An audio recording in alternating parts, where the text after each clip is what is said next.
લોકશાહીના પર્વમાં સૌરાષ્ટ્રના હૃદય સમાન રાજકોટવાસીઓના આશીર્વાદથી ભારતીય જનતા પાર્ટી એ બહુમતી તરફ આગળ વધી રહી છે, ત્યારે ભારતીય જનતા પાર્ટી અને ભારતીય જનતા પાર્ટીના ઉમેદવાર બંનેને અભિનંદન પાઠવું છું। આપ સૌ એના સાક્ષી છો। આ રાજકોટનું રણ મેદાન એ સાંસદ બનવાની હરીફાઈ નથી। રાજકોટની લડાઈ કોઈ વ્યક્તિથી વ્યક્તિ વિરુદ્ધની લડાઈ નથી, કોઈ પાર્ટીથી પાર્ટી વિરુદ્ધની લડાઈ નથી। રાજકોટનું રણ મેદાન એ સંવિધાનને બચાવવાની, સંવિધાનિક અધિકારોને આગળ ધપાવવાની અને સત્તામાં બેઠેલા લોકોના અહંકારને ઓગાળવા માટેની લડાઈ હતી। મને લાગે છે કે ક્યાંય સ્વાર્થ અને ભયની દીવાર વચ્ચે ગુલામ બનાવેલા ગુજરાતની અંદર સામાન્ય માણસને ક્યાંય ડરાવવામાં, ક્યાંય ધમકાવવામાં, ક્યાંય ભરમાવવામાં ભારતીય જનતા પાર્ટી સફળ થઈ છે, પણ સફળતા માટે એને અભિનંદન। હું હંમેશા કહેતો આવ્યો છું કે આ 2024ની ચૂંટણીઓ એ 2004નું પુનરાવર્તન કરવા તરફ કદાચ આગળ વધી રહી છે અને જે સમગ્ર દેશમાં રુઝાન સામે આવી રહ્યા છે એ મુજબ હજુ પણ હું આશાવાદી છું કે આ દેશના લોકો એ સત્તા પરિવર્તન કરવા માટે આદેશ આપ્યો છે અને દેશમાં ક્યાંય મંદીને હરાવવા, મોંઘવારીને હરાવવા, બેરોજગારીને હરાવવા, અત્યાચાર અને ભ્રષ્ટાચારને હરાવવા માટે થઈને દેશના લોકો એ સત્તા પરિવર્તન માટે આશીર્વાદ આપશે।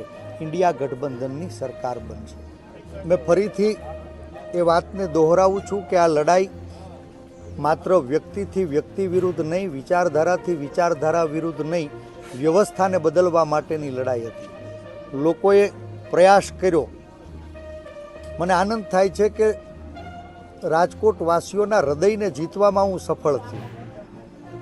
ચૂંટણીઓ લડવી મહત્વની છે।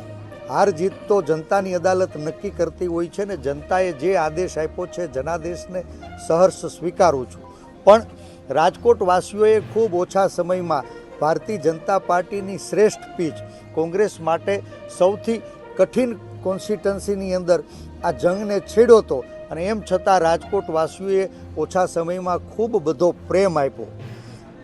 સંસદ બનવાનું સપનું નહોતું, પણ હાથી બની અને આવતા 5 વર્ષ રાજકોટના લોકો એની વેદનાને વાચા આપવા માટે કોંગ્રેસ પક્ષનો આ કાર્યકર્તા રાજકોટમાં રહેવાનો છે, રાજકોટવાસીઓની વચ્ચે રહેવાનો છે અને જ્યારે જ્યારે પ્રજાની પીડા હશે, પ્રજાની વેદના હશે તેને વાચા આપવા માટેનો નિષ્ઠાપૂર્વક પ્રયાસ કરશે। હું હંમેશા કહેતો આવ્યો છું કે ગાંધી અને સરદારનું ગુજરાત આજ સ્વાર્થ અને ભયની દીવાર વચ્ચે ગુલામ બનાવવામાં ભારતીય જનતા પાર્ટી કદાચ સફળ થઈ છે। ક્યાંય સરકારી તંત્રનો દુરુપયોગ કરી, ક્યાંય ડરાવી, ક્યાંય ધમકાવી, ક્યાંય લલચાવી, ક્યાંય ફોસલાવી, ક્યાંય ભરમાવી, સતત અને સળંગ સત્તાના મદમાં શાસકો ભાન ભૂલ્યા છે અને એનું પરિણામ સામાન્ય લોકોએ ભોગવવું પડે છે। પંચાયતથી પાર્લામેન્ટ સુધી ભારતીય જનતા પાર્ટીનું શાસન છે, કોર્પોરેશનથી કેન્દ્ર સુધી ભારતીય જનતા પાર્ટીનું શાસન છે। એમ છતાં શહેર હોય કે ગામડું, સામાન્ય માણસની સુખાકારીમાં વધારો નથી થયો અને વાત આ મીડિયાના મિત્રો સામે પણ વારંવાર આવી છે। રાજકોટ સ્માર્ટ સિટીના વર્ષોથી સપનાઓ દેખાડ્યા પછી પણ આપણે જોઈએ છીએ કે પરિણામો પહેલાં ટીઆરપી ગેમ ઝોનની અંદર એક માનવ ભોગ લીધો।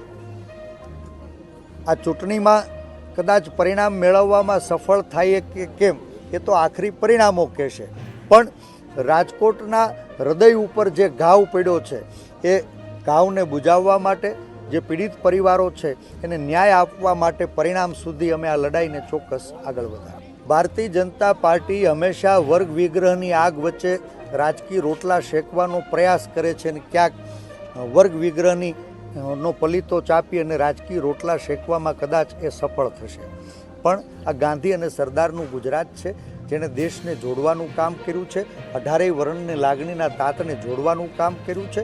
ભારતીય જનતા પાર્ટી ક્યાંય નાત જાત ભાત વચ્ચે ઝઘડા કરાવી વિભાજન કરવાનો પ્રયાસ કરશે અને કોંગ્રેસ પક્ષના કાર્યકર્તાઓ ગાંધી અને સરદારના રસ્તે 18 વરણને ફરીથી લાગણીના તાતને જોડવા કાર્યરત રહેશે.